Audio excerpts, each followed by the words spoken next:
L'Espagne a illuminé l'Euro avec son football offensif et séduisant, jusqu'à triompher dimanche à Berlin, dans un tournoi globalement décevant où les favoris annoncés, la France et l'Angleterre, ont plus brillé par leur solidité que par leur jeu. Le football est souvent cruel, parfois irrationnel, mais il a cette fois respecté une certaine logique. La meilleure équipe du tournoi a été récompensée, ouvrant une nouvelle page de son histoire glorieuse alors même que certains doutaient de la revoir déjà au niveau de celle d'Andrés Iniesta, Xavi et Cesc Fabregas. Revoilà l'Espagne sur le toit de l'Europe pour la 4e fois, plus de 10 ans après son enchaînement historique Euro 2008, Coupe du Monde 2010 et Euro 2012. Elle parachève un renouveau qui fut bien plus rapide que prévu.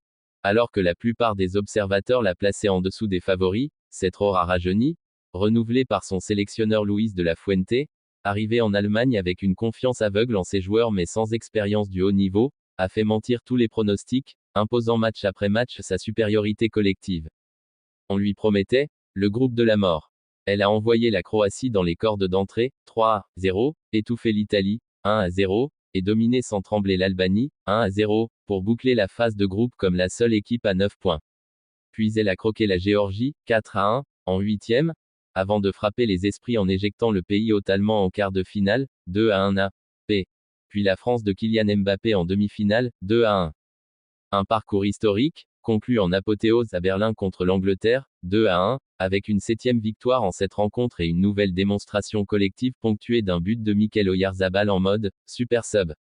Elle couronne la superbe gestion de Luis de la Fuente, surnommé « Luis le Tranquille », en opposition au caractère volcanique de son prédécesseur Luis Enrique.